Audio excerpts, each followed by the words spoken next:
தெலங்கானா தலைமை செயலகத்தில் நிறுவப்பட்டுள்ள தெலங்கானா தள்ளி சிலைக்கு எதிர்ப்புகளும் சர்ச்சைகளும் வலுத்து வருகிறது. இதன் பின்னணியை பார்க்கலாம் விரிவாக. தெலங்கானா தலைமைச் செயலகத்தில் நிறுவப்பட்ட தெலங்கானா தள்ளி சிலை அம்மாநில அரசியல் களத்தில் பரபரப்பை ஏற்படுத்தியுள்ளது.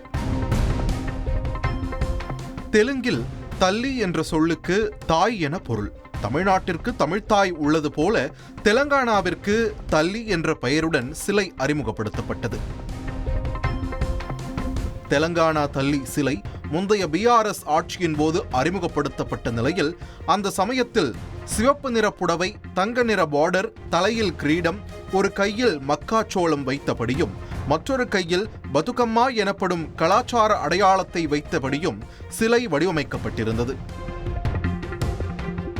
இந்நிலையில் நடப்பாண்டில் ஆட்சி அமைத்த முதலமைச்சர் ரேவந்த் ரெட்டி படிச்சு முடிச்சிட்டு வேலையே இல்லைன்னு இனி கவலைப்படாதீங்க. பிரதமரின் வேலை வாய்ப்பு உருவாக்கும் திட்டத்தின் மூலமா நீங்களே பல பேருக்கு வேலை கொடுக்கலாம். ஃப்ரீடம் ஆப்பை டவுன்லோட் பண்ணி தெரிஞ்சுக்கோங்க. கழுத்தில் ஆபரணங்களும் கண்ணாடி வளையல் அணிந்திருப்பது போலவும் வடிவமைக்கப்பட்டுள்ளது.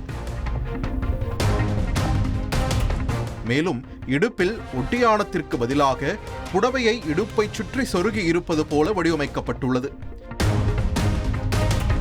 இதனை சுட்டிக்காட்டும் எதிர்க்கட்சியான பாரதிய ராஷ்டிரிய சமிதி கட்சி தள்ளி சிலையில் இருந்த கிரீடம் இல்லை என்றும் கையில் இருந்த பதுகம்மாவும் இல்லை என்றும் குற்றம் சாட்டியுள்ளது.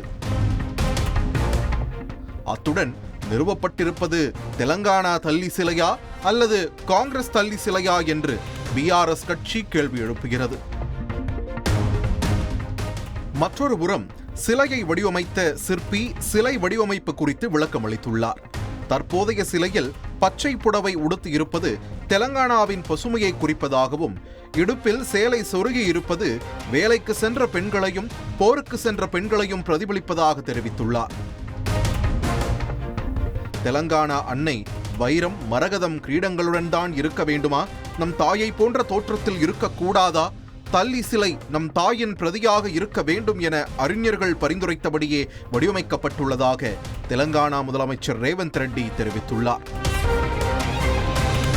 இது மட்டுமின்றி ஒவ்வொரு ஆண்டும் டிசம்பர் 9ஆம் தேதி தெலங்கானா தள்ளி அவதார உற்சவ விழாவை அதிகாரப்பூர்வமாக கொண்டாட முடிவு செய்யப்பட்டுள்ளதும் கவனம் பெற்றுள்ளது.